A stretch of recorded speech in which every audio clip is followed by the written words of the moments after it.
আজকের এই প্রোগ্রামটিতে আসা আমি অত্যন্ত গুরুত্ব ও তার তাৎপর্য অনুধাবন করে এসেছি, কারণ বাংলাদেশ এখন একটি টার্নিং পয়েন্ট অতিক্রম করছে।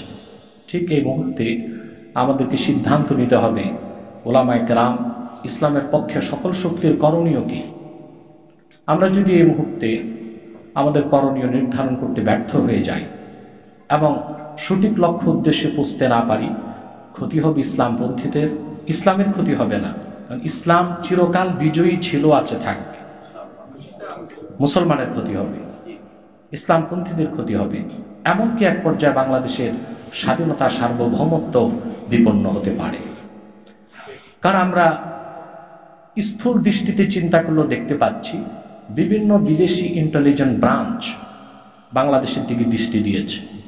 এই দেশটিকে কিভাবে একটি ব্যর্থ রাষ্ট্র বানানো যায়, একটি সন্ত্রাসী রাষ্ট্র বানানো যায়, বাংলাদেশেও কিভাবে ওয়ার এগেইনস্ট টেরোরিজম, সন্ত্রাসের বিরুদ্ধে যুদ্ধের অজুহাতে আগ্রাসী পশ্চিমাদের আগমন ঘটিয়ে এদেশে খনিজ সম্পদ লুটপাট করে খেয়ে বাংলাদেশকে একটি ধ্বংস রাষ্ট্রে পরিণত করার চক্রান্ত শুরু হয়েছে, তা প্রতিহত করার জন্য আল্লাহর কোরআনের পক্ষে যে ইসলামী শক্তি, তাদেরকে ঐক্যবদ্ধ হতে হবে, যোগ্য নেতা নির্ধারণ করতে হবে।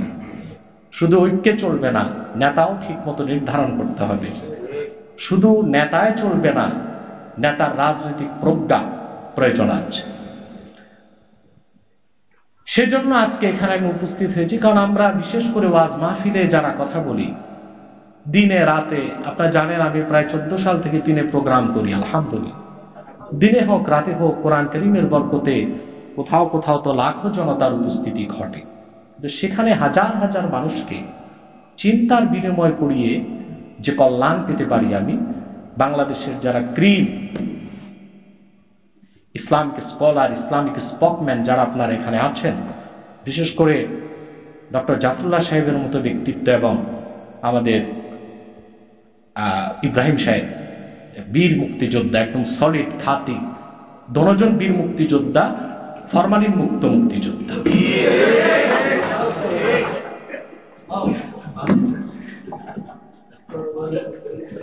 যদিও বা এখন মুক্তিযোদ্ধার সংজ্ঞা চেঞ্জ হয়ে যাচ্ছে, সেদিকে আমি যাচ্ছি না, কারণ আমি তো পলিটিক্যাল ফিগার না, পলিটিক্সের কথা বলবো না। আমি রাজনীতি করি না, তবে রাজনীতিকে পর্যবেক্ষণ করি।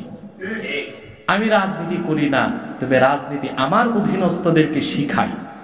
সবাইকে রাজনীতি করতে হবে এটা কোনো কাজের কথা নয়, তবে রাজনীতি আগে শিখাতে হবে। মুসলমানের রাজনীতি কি হবে তা তো শিখাতে হবে।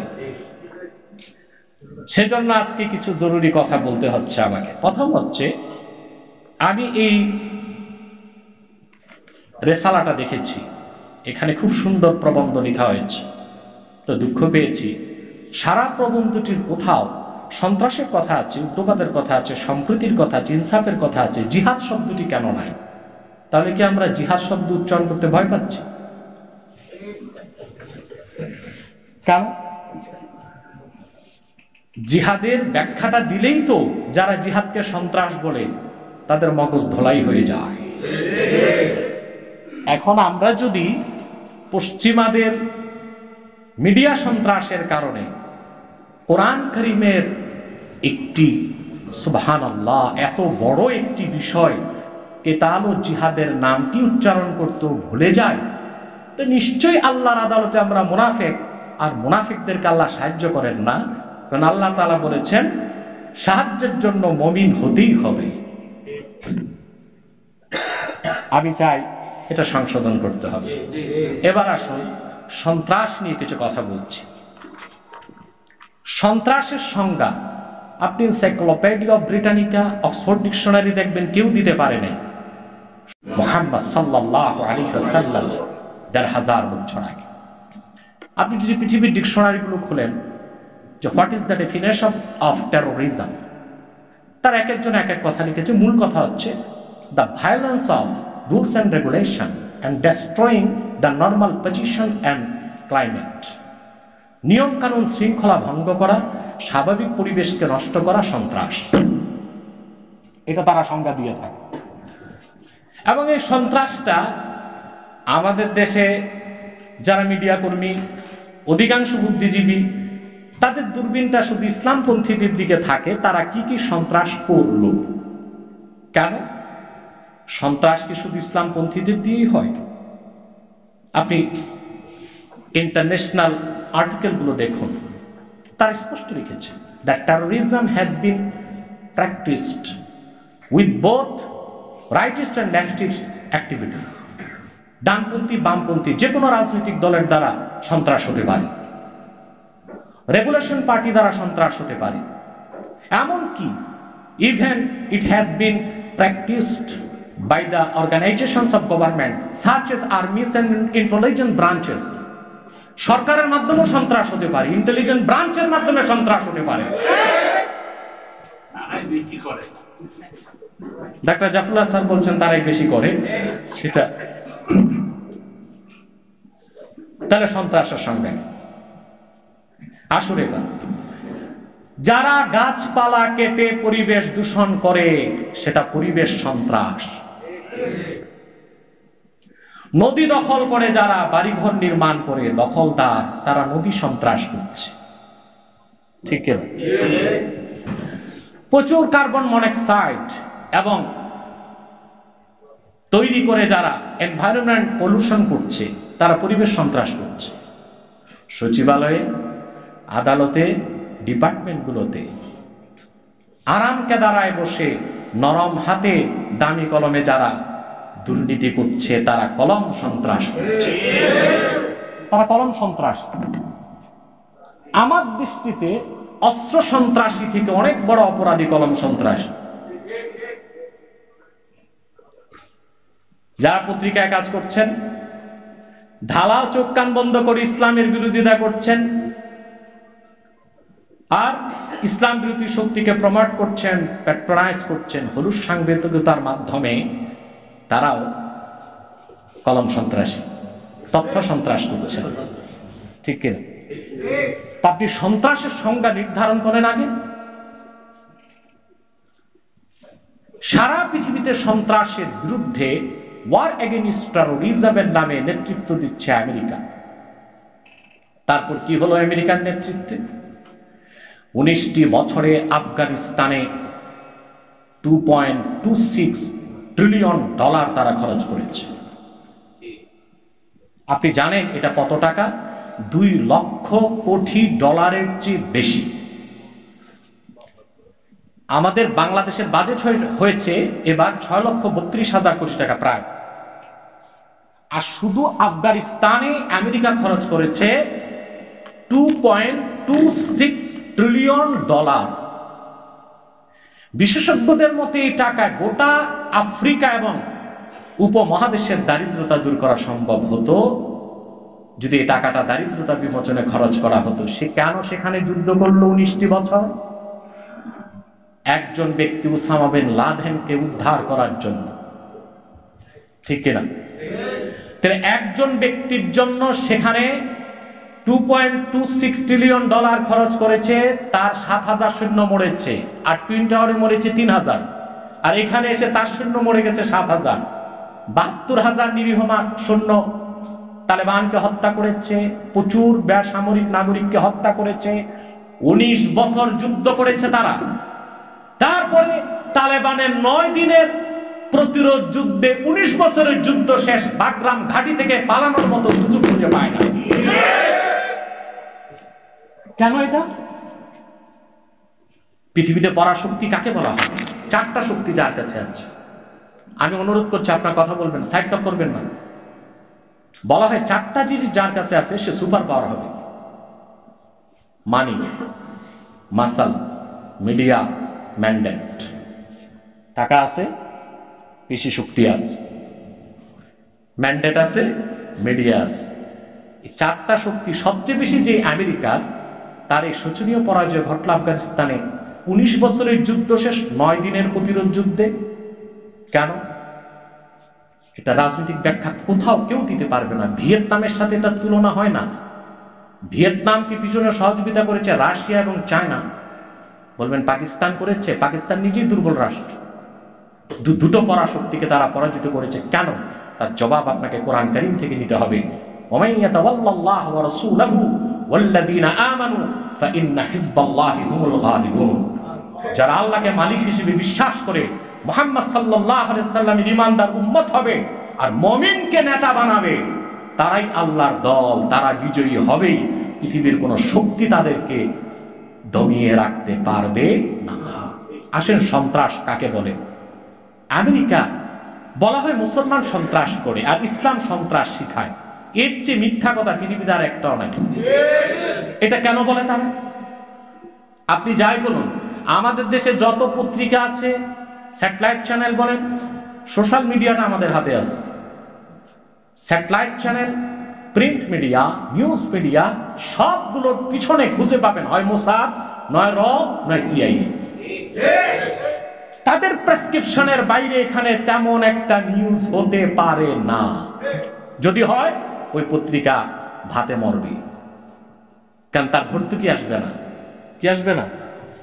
ভর্তুকি আসবে না। এখন মিস্টার গোয়েবলস, হিটলারের তথ্যমন্ত্রীর সূত্র ছিল, একটি কথা মিথ্যা 70 বার বললে সত্য হয়। আমি বলি না, মিথ্যা 70,000 বার বললেও সত্য হয় না।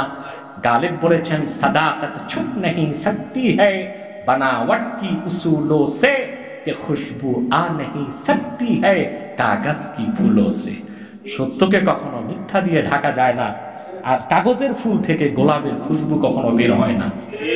যুক্তরাষ্ট্র, Britain, Israel, India billion billion dollar খরচ করেছে মুসলমানকে সন্ত্রাসের তকমা দিতে।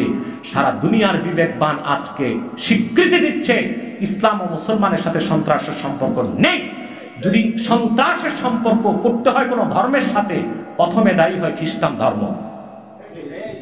আসেন, ডেড লিস্ট এবং মাস ডিস্ট্রাকটিভ মারণাস্ত্র, চরম ধ্বংসাত্মক কোন অস্ত্র মুসলমান তৈরি করেছে, একটি নাম বলতে পারবেন? পৃথিবীর সবচেয়ে ধ্বংসাত্মক বোমাটা ছিল ডিনামাইট। আলফ্রেড নোবেল তৈরি করেছে। লোকটি ছিল ইহুদি।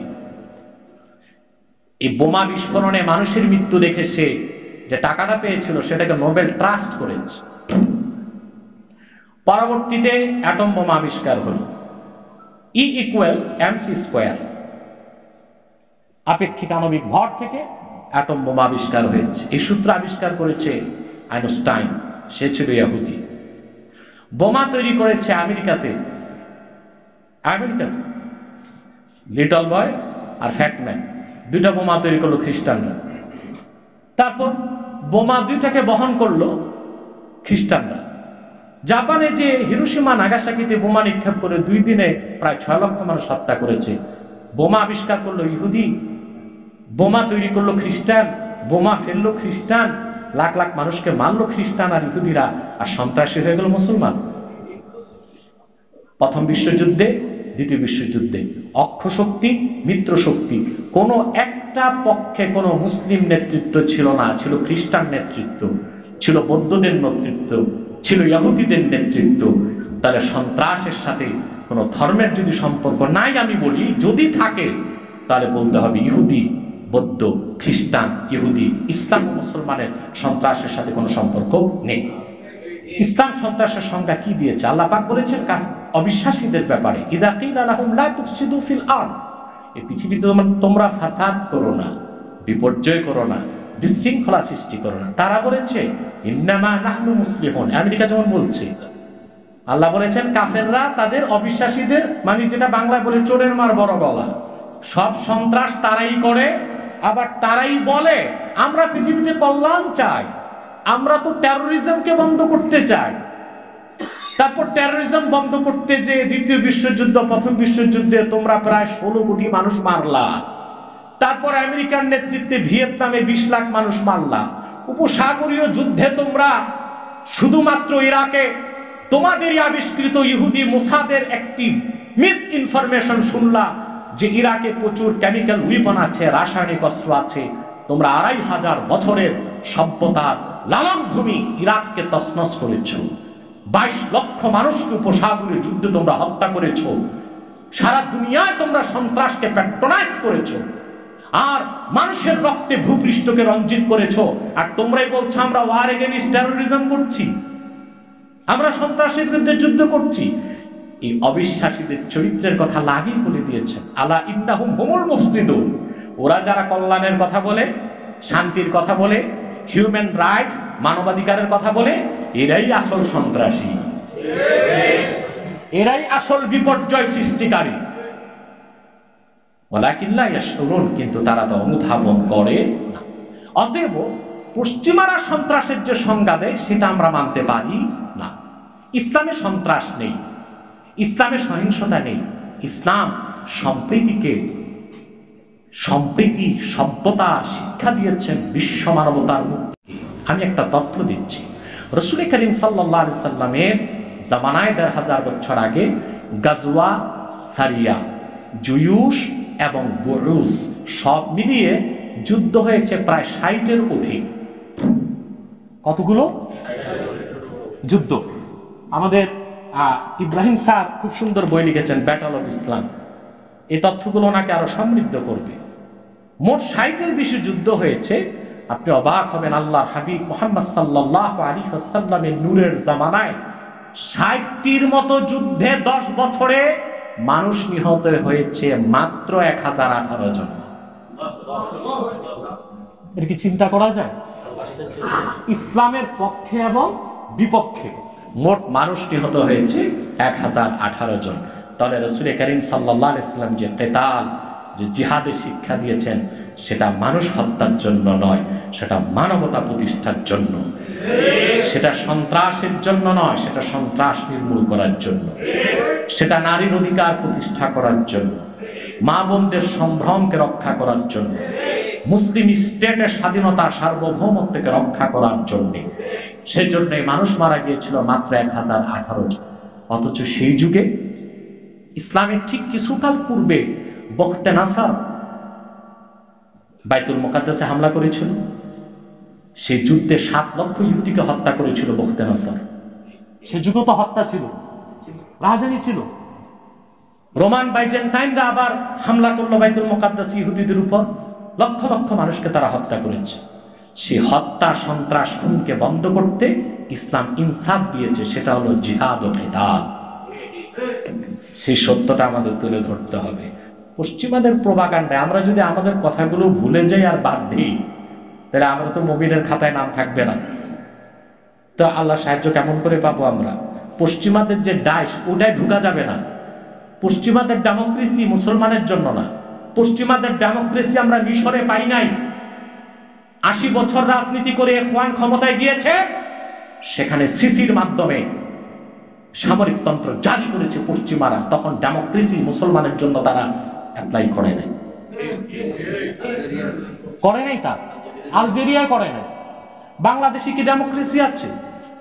বাংলাদেশে যে গণতন্ত্র চলছে, এটা কি গণতন্ত্র? আমি আমি আমি আমি ব্যক্তিগতভাবে গণতন্ত্র বিশ্বাস করি না, আমি খেলাফতে বিশ্বাস। কোন কালে খেলাফত কায়েম হবে আমার স্বপ্নই থাক, কিন্তু আমি সেই আইডিওলজি থেকে এক চুল সরব না ইনশাআল্লাহ। কেন? গণতান্ত্রিক ভাবে ইখওয়ান ক্ষমতায় গেল মিশরে, ইখওয়ানকে ১ বছর ক্ষমতায় থাকতে দেওয়া হয় নাই। সেখানে গণতন্ত্র দরকার নাই। সেখানে পশ্চিমাদের দৃষ্টিতে সিসি হচ্ছে একনায়কতন্ত্র, রাজতন্ত্র, সামরিকতন্ত্রটাই বৈধ। বাংলাদেশে গণতন্ত্রের দরকার নেই। এখন চলতেছে এই দেশে দ্য ডেমোক্রেসি অফ মেকিয়াভেলি। মেকিয়াভেলিটা চলতেছে বাংলাদেশ। এটা ওনারা জাফরুল্লাহ স্যার বলতে পারবেন ভালো, ইব্রাহিম স্যার বলতে পারবেন ভালো। যে গণতন্ত্রটা বাংলাদেশে এখন চলছে, এটা হচ্ছে মেকিয়াভেলির গণতন্ত্র। অর্থাৎ যত পারো জনগণকে ধোঁকা দিয়া, বোকা বানায়া ক্ষমতার লংজিভিটি বাড়াইতে থাকে, এটা বাংলাদেশে চলতেছে। তাহলে আমরা এই পশ্চিমাদের গণতন্ত্রের সংজ্ঞা কেন নিব? তাদের হিউম্যান রাইটস মানবাধিকারের সংজ্ঞা কেন নিব? তাদের সন্ত্রাসের সংজ্ঞা আমরা কেন নিব? আমাদেরকে সন্ত্রাসের সংজ্ঞা নিতে হবে কোরআন হাদিস থেকে, সন্ত্রাসের সমাধানটাও নিতে হবে কোরআন হাদিস থেকে, ঠিক কিনা? আল্লাহর আখিরি নবী, নবীগণের মাথার তাজ নূর নবী মুহাম্মদ সাল্লাল্লাহু আলাইহি ওয়াসাল্লাম ১৫০০ বছর আগে যে পরিপূর্ণ জীবন বিধান দিন ইসলাম দিয়েছেন তা পরিপূর্ণ। সেখানে রাজনৈতিক আদর্শ আছে, সেখানে সন্ত্রাসের বিরুদ্ধে কিভাবে কাজ করতে হবে তা খুঁজে নিতে হবে, সেখানে আমাদের আইন ও কানুন, দেওয়ানি, ফৌজদারি, মানবাধিকার, নারীর অধিকার, শিক্ষার অধিকার কি হবে তা সেখান থেকে আমাদেরকে নিতে হবে। অথবা আমাদেরকে এই তাগাইয়ুর পরিবর্তনের জন্য মানহাজ সালাফিকে নিতে হবে। সেই পরিবর্তনটা আমাদের নিতে হবে, মানহাজ সালাফিকে গ্রহণ করতে হবে। সেটা আব্রাহাম লিঙ্কন থেকে দরকার নাই নেওয়ার, সুযোগও নাই নেওয়ার। জর্জ ওয়াশিংটন থেকে, পিথাগোরাস থেকে, অ্যারিস্টটল থেকে, পশ্চিমাদের থেকে আমাদের নেবার দরকার নাই। ইসলাম যেটা দিয়েছে সর্বোন্নত, সর্বোত্তম, সবচেয়ে পরিপূর্ণ, এবং যার উপরে কিছু নাই, এটা ফাইনাল ডিসিশন। অতএব তারা যেটাকে সন্ত্রাস বলে আমরা সেটাকে সন্ত্রাস বলবো। আমাদেরকে সন্ত্রাসের সংজ্ঞা নিতে হবে কোরআন কারীম থেকে। সহনশীলতা, সম্প্রীতি ইসলামের চেয়ে বেশি কে শিখায়? পৃথিবীর যে দেশগুলোতে ইসলাম পৌঁছেছে আপনি দেখুন, কখনো জবরদস্তি হয়েছে? কোন ঐতিহাসিক দেখাতে পারবে? ওসমানী খেলাফত যখন প্রতিষ্ঠিত হলো, 1,70,00,000 বর্গ কিলোমিটার এলাকায় ওসমানী খেলাফত যখন ছিল, গোটা অর্ধেক এশিয়া, অর্ধেক ইউরোপ, অর্ধেক আফ্রিকা, ওসমানীগণের ইতিহাসে কেউ দেখাতে পারবে না জোর করে মুসলমানরা কোন অমুসলিমকে জবরদস্তি মুসলমান করেছে, কেউ দেখাতে পারবে না। ইসলাম বাড়াবাড়িকে পছন্দ করে না। রাসূল করিম সাল্লাল্লাহু আলাইহি ওয়াসাল্লামের হাদিস আছে, বাশশিরু ওয়ালা তুনাফিরু, ইয়াসসিরু ওয়ালা তুআসসিরু। ইসলাম হচ্ছে দীনুস সামহা, পুরাটাই সম্প্রীতি, পুরাটাই হচ্ছে দয়ায় ভরা। তবে ইসলামের ক্ষেত্রে ইনসাফকে প্রাধান্য দিয়েছে, আর সেই ইনসাফ প্রতিষ্ঠার জন্য কিতাল ও জিহাদকে, ইসলামী আইন ও কানুনকে, শরঈ বিধানকে, ইসলাম কায়েম করাকে উম্মাহের উপর ফরজ করে দিয়েছে, ব্যক্তিগতভাবেও রাষ্ট্রীয়ভাবেও। আল্লাহ পাক বলেছেন, আল্লাযীনা ইম্মাক্কান্নাহুম ফিল আরদি আকামুস সালাহ ওয়া আতুজ যাকাহ ওয়া আমারু বিল মারুফ ওয়া নাহাউ আনিল মুনকার ওয়ালিল্লাহি আকিবাতুল উমুর। যদি আমি মুসলমানদেরকে রাষ্ট্রীয়ভাবে ক্ষমতাবান করি, তারা নামাজ কায়েম করবে, তারা যাকাত আদায় করবে, সৎ কাজে আদেশ করবে, অসৎ কাজে বাধা দিবে। নামাজ, যাকাত এই ইবাদতের পরই আল্লাহ তাআলা চেক এন্ড ব্যালেন্স, ইনসাফপূর্ণ কল্যাণ রাষ্ট্র কায়েম মুখে বললে হবে না, সেজন্য সৎ কাজের আদেশ, অসৎ কাজের বাধাটা লাগবে। সেটাও মানবতার কল্যাণে। সেখানে সন্ত্রাস খুঁজার, মৌলবাদ খুঁজার কোনো সুযোগ নাই। যখন ইসলামী শরিয়ার মধ্যে এসেছে যে নামাজ পড়ে না তাকে শাসন করতে হবে। আহমদ বিন হাম্বল রাহমাতুল্লাহ বলেছেন, ইন্না তারিকাস সালাতি ইউকতাল ওয়া ইউকাফফার। নামাজ যে তরক করবে তাকে কাফের ফতোয়া দেওয়া হবে, কতল করা হবে। শাফি এবং মালিক বলেছেন, ইন্না তারিকাস সালাহ লা ইউকাফফার ওয়ালাকিন ইউকতাল হাদ্দা। নামাজ তরককারীকে কাফের বলা যাবে না, কিন্তু হদ হিসেবে হত্যা করতে হবে। ইমাম আযম বলেছেন সবচেয়ে সঠিক ফতোয়া, তিনি বলেছেন, ইন্না তারিকাস সালাহ লা ইউকাফফার ওয়ালা ইউকতাল ওয়ালাকিন ইউহবাস ওয়া ইউদ্রাব হাত্তা ইউসাল্লিয়া। বেনামাজিকে কাফেরও বলা যাবে না, হত্যাও করা যাবে না, তবে তাকে ধরা হবে, 5টা করে ব্যাট, 5 ওয়াক্ত তরকের জন্য 25টা ব্যাট লাগানো হবে। এখন আপনি এখানে সন্ত্রাস খুঁজবেন না। কোন অমুসলিম নামাজ না পড়লে আপনি কিছু বলতে পারবেন না। ইসলাম বলেছে তাকে তার অবস্থায় ছেড়ে দাও। অমুসলিম অবিশ্বাসীকে ইসলামের সৌন্দর্য তুলে ধরো, তার মন চাইলে সে ইসলামে আসুক। মুসলমান সে নামাজ পড়বে না, সেখানে ইসলামের হুকুম কায়েম করতে হবে। সেটা কেন? ইনসাফ। ইনসাফ কোনটা? আল্লাহর হককে প্রতিষ্ঠা করাও ইনসাফ, বান্দার হককে প্রতিষ্ঠা করাও। অতএব নামাজ প্রতিষ্ঠা করতে যে আপনি যে পানিশমেন্ট দিলেন, এটা সন্ত্রাস নয়, এটা ইনসাফ।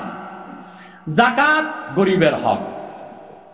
ইসলামের হুকুম যে যাকাত দিচ্ছে না, তুমি তার ব্যাংক অ্যাকাউন্ট থেকে মাপ মতো লাখে 2,500 টাকা ডিডাক্ট করে গরিবকে দিয়ে দাও। ইসলামী রাষ্ট্র ব্যবস্থাকে ইসলামে এই হুকুম দিয়েছে। এখানে আপনি চরমপন্থা খুঁজবেন না। কোন অমুসলিমের টাকা যদি 1 বিলিয়ন থাকে, ইসলাম বলে না ওইখান থেকে কেটে যাকাত নাও, এটা ইসলাম বলে না। কিন্তু মুসলমানের টাকা ব্যাংকে অ্যাকাউন্টে আছে, তার কাছে দয়া ভিক্ষা করার কোনো দরকার নাই। লাখে যা আসে, কোটিতে যা আসে, হিসাব করে গরিবকে দিয়ে দাও। এটা চরমপন্থা নয়, এটা ইনসাফ। অতএব আমাদেরকে ইসলাম সন্ত্রাসের বিপক্ষে, সহিংসতার বিপক্ষে, কিন্তু গোটা ভূপৃষ্ঠে ইসলাম ইনসাফ কায়েম করেছে। সেই ইনসাফ ভিত্তিক কল্যাণ রাষ্ট্রের জন্য সন্ত্রাস, সহিংসতার বিরোধিতার পাশাপাশি ইসলামী শরিয়া ব্যবস্থার কোনো বিকল্প না, সেদিকে আমাদের খেয়াল রাখতে হবে। আমরা যদি ইসলাম প্রতিষ্ঠা করতে যে, কল্যাণ রাষ্ট্র করতে যে পশ্চিমাদের শেখানো বুড়ি আউরাই, তাদের ডেমোক্রেসি, তাদের হিউম্যান রাইটস, তাদের সন্ত্রাস, তাহলে আমরা তালগোল পাকিয়ে ফেলবো, আমাদের সফলতায় পৌঁছা কোনোদিনও সম্ভব হবে না। এবার জিহাদের বাস্তবতার উপর, জিহাদ বা কেতাল কতটা বাস্তব তার একটা ছোট্ট প্রমাণ দিয়ে আমি শেষ করে দিচ্ছি। মনে করুন আমাদের স্বাধীন বাংলাদেশ, এ দেশটা স্বাধীনতা অক্ষুণ্ণ থাক, আমরা সবাই চাই, ঠিক না? যদিও বাংলাদেশের একদল আপনার প্রতিক্রিয়াশীল কিছু বুদ্ধিজীবী আছেন, সবাই না, কিছু, যারা মনে করে দাড়িওয়ালা টুপিওয়ালা মানেই রাজাকার, দাড়ি টুপি আলেম ওলামা মানে এরা কিছু বুঝে না। না, এরা কিছু বুঝে না, এরা প্রকাশন খারাপ। এরা যে কি বুঝে একবার তাদেরকে বসায় দেখো। তোমাদের এমন কোন ডিপার্টমেন্ট নাই যেখানে আমরা চালাতে পারবো না। স্বরাষ্ট্র মন্ত্রণালয়, রাষ্ট্র মন্ত্রণালয়, বাংলাদেশ ব্যাংক, আদালত, সব জায়গায় লোক বসানোর মতো যোগ্য লোক একটা সেট না, এ বি সি ডি সব তৈরি আছে। যেতে তো দেও না, দিচ্ছ না তো যেতে, একবার সুযোগ দাও।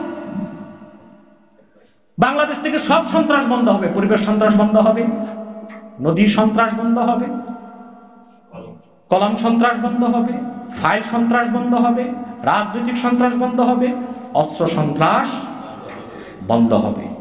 সুযোগ দিয়ে দেখো। তারপর তারা মনে করে আমাদেরকে যে আমরা নেহায়েত বোকা আলেমরা, আর মনে করে আলেম ওলামা মানেই স্বাধীনতা বিরোধী। আল্লাহর পবিত্র সত্তার শপথ করে বলছি, বাংলাদেশের স্বাধীনতায় যদি আঘাত আসে, এদেশ ইসলামপন্থীরাই বুকের রক্ত দিতে প্রথম সারিতে থাকবে। কেন? প্রশ্ন আসে, কেন? তোমরা যারা বিভিন্ন ইন্টেলিজেন্ট ব্রাঞ্চে মাথা বিক্রি করে রেখেছো, তোমরা তো বর্ডার গুলোতে দৌড়াবা। কোথায় দৌড়াবে? বর্ডারে দৌড়াবে। কিভাবে দাদার বাড়ি যে লুকানো যায়, ঠিক কিনা? আমরাই রক্ত দিব। কেন দিব? কেন? এটা একটা মুসলিম রাষ্ট্র। এই মুসলিম রাষ্ট্র না, হুব্বুল ওয়াতান মিনাল ঈমান, এটা মওযু হাদিস। এই হাদিসটা আমরা বলবো না, এটা হাদিসটা মওযু, সব মুহাদ্দিস একমত। কিন্তু বলতেছি এটা তো একটা মুসলিম রাষ্ট্র। এই মুসলিম রাষ্ট্রে ইসলামের সুমহান স্বার্থ রক্ষায়, মুসলমানের মৌলিক দাবি আদায়ে, মানবতা সুসংহত রাখতে, স্বাধীনতা অক্ষুণ্ণ রাখতে আমরা যখন ন্যাক নিয়তে অস্ত্র হাতে দেশের স্বাধীনতার জন্য নামবো মাঠে, সেটাও জিহাদ হয়ে যাবে। আমরা জিহাদ ও কেতালটা কেন বুঝি না?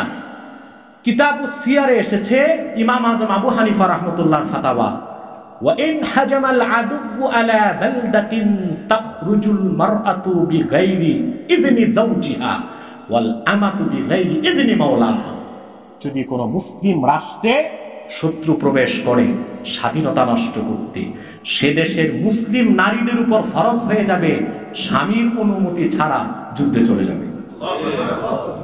বান্দি দাসীদের উপর ফরজ হয়ে যাবে তার মালিকের অনুমতি ছাড়া যুদ্ধের ময়দানে চলে যাবে। এটাও তো জিহাদ, এটাও তো কেতাল।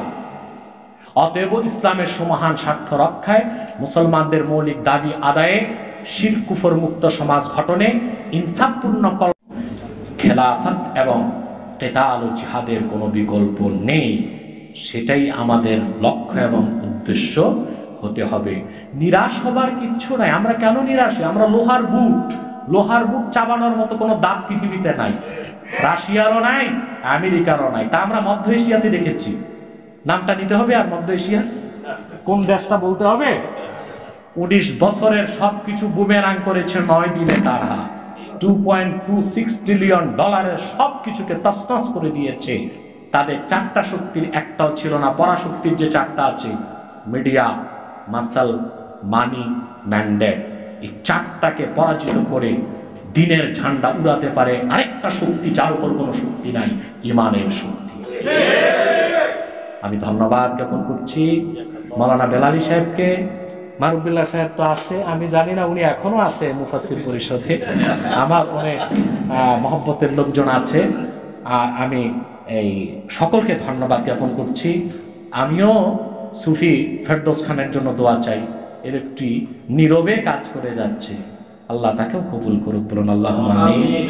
আর আমি মুফাসসির পরিষদকে অনুরোধ করব যে আমাদের যারা বক্তা বাংলাদেশে যারা ইসলামের পক্ষে কথা বলে তাদের কোয়ালিটিকে গ্রো করতে হবে। সেজন্য এই মোহতারাম মাওলানা কামাল উদ্দিন জাফরি সাহেব সহ মুরব্বী আলেম যারা আছেন ওনাদের তত্ত্বাবধানে আমি চাই মুফাসসির পরিষদে যারা আছে, যারা আমাদের তরুণ ভাই কথা বলছে মাঠে, তাদের কোয়ালিটিকে গ্রো আপ করতে হবে। আরো বেশি প্রশিক্ষণের মাধ্যমে যেন ইসলামের সুমহান দাওয়াতে আজিমাকে তারা দেশের সর্বস্তরে পৌঁছে দিতে পারে। আমি এখন দোয়া করবেন, দুভাবেই কাজ করছি। বাংলাদেশের মাথা যারা, এটা আমাদের জাফরুল্লাহ স্যারের মতো, এবং ওই ইব্রাহিম সাহেব তো আলহামদুলিল্লাহ উনি কেউ বুঝবে না, মাদ্রাসায় পড়ে নেই, মাশাআল্লাহ। ওনার একটাই মাইনাস, দাড়িটা রাখলে আমরা ওনার একেবারে নাতা মারাই ফেলব ইনশাআল্লাহ। এত সুন্দর কথা তিনি বলেন, বুঝার কোনো উপায় নাই, তিনি মাদ্রাসায় পড়েন নাই। এবং তিনি এইসব মুক্তিযোদ্ধাদেরকে দেখলে আমাদের ভালো লাগে, যারা এরাই আলহামদুলিল্লাহ এদেশের স্বাধীনতার জন্য এদের যে অবদান, এটা আমরা কোনোদিন পূরণ করতে পারবো না। যে নামাজ পড়বে না তাকে কেন বেদ দেওয়া হবে? আমি ব্যাখ্যা করে দিয়েছি, কোন অমুসলিমকে মারা যাবে না কেন তুমি নামাজ পড়ো না। কিন্তু মুসলিম তাকে কেন বেদ মারতে হবে নামাজ না পড়লে? সেনাবাহিনী যদি যখন ক্যান্টনমেন্টে ট্রেনিং নেয় তখন সেনা সদস্যদেরকে কেন পিটান আপনারা ট্রেনিং নেওয়ার সময়?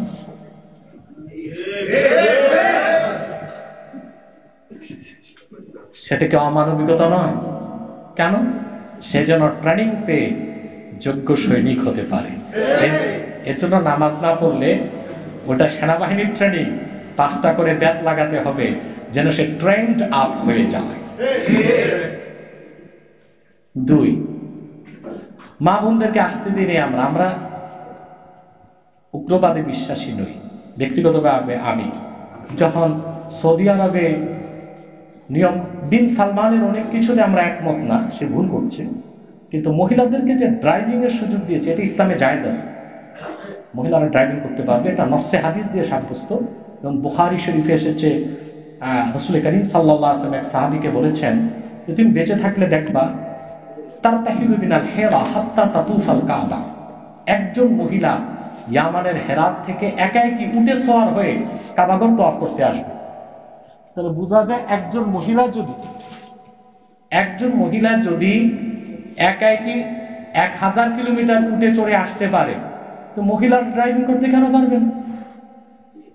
মহিলারা চাকরি করবে, ব্যবসা করবে, সব করবে, পর্দার সাথে করবে। কিন্তু আমরা এখানে আসতে দেই নাই কেন? প্রশ্ন আসে না, মহিলাদেরকে কেন আসতে দেই নাই? পর্দার সাথে তো আসতে দিতে পারতাম, এটা আক্ষেপ না।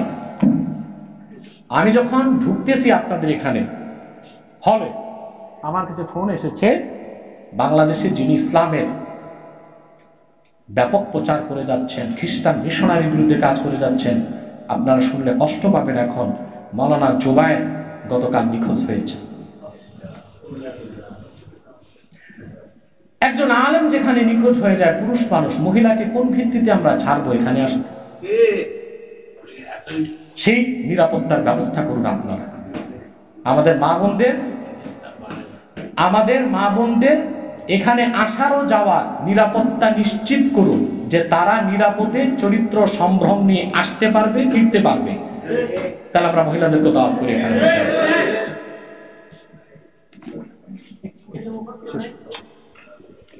3, আম্মা জান আয়েশা রাদিয়াল্লাহু তাআলা আনহার যে কথা বলেছেন, আমি ডিবেট অনুষ্ঠানে ওনাকে সে জবাবগুলো দিয়েছিলাম।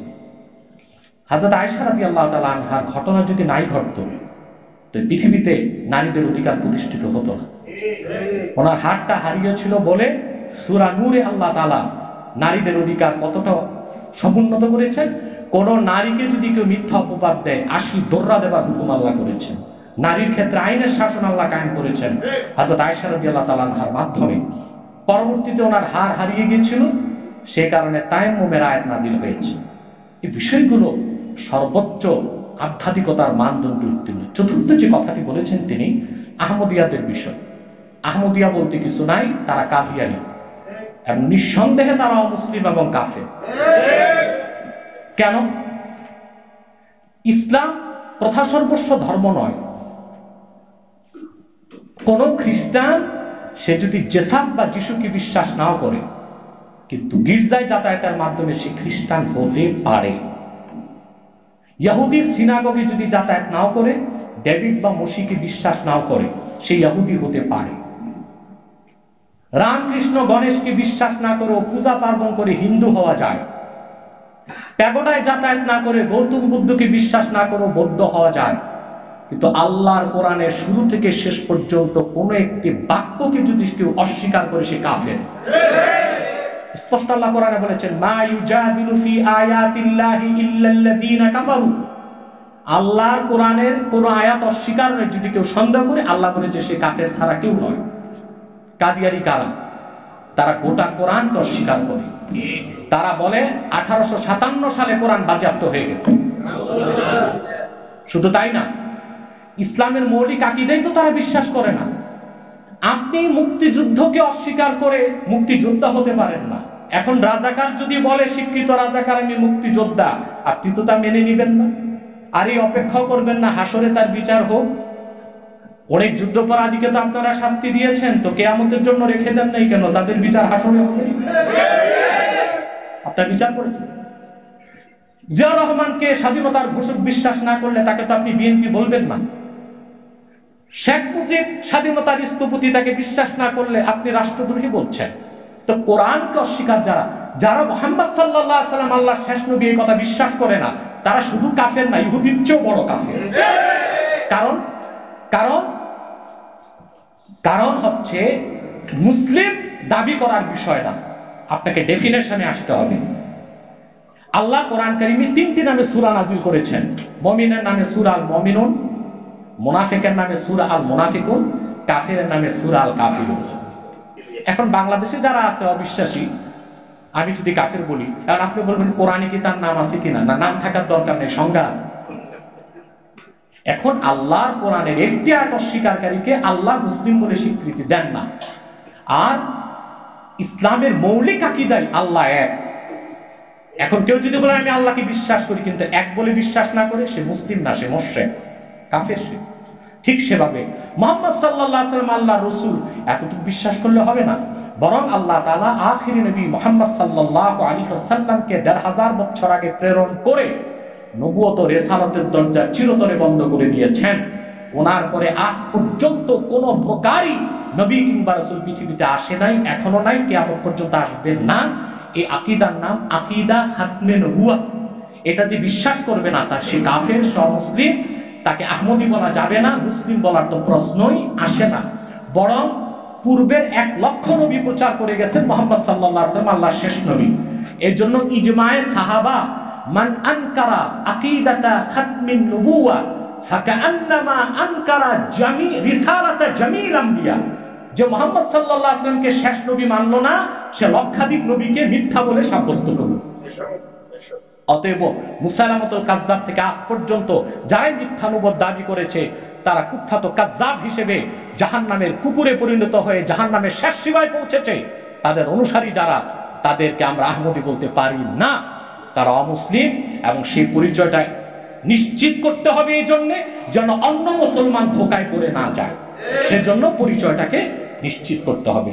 বাকি আমাদের ঐক্যের প্রয়োজন আছে, আমরা ঐক্য করব, কিন্তু সেই ঐক্য ইসলামকে বাদ দিয়ে নয়, ইসলামের মধ্যে থেকে আমাদেরকে ঐক্য করতে হবে।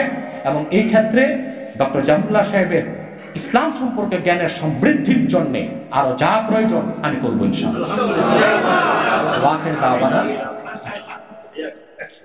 সময় সব জায়গায় সময় মাপবেন না। এই কথাগুলো যদি আমি না বলে দিতাম, তা আমরা ইমানদার হিসেবে ঢুকতাম, মুনাফিক হিসেবে বের হইতাম।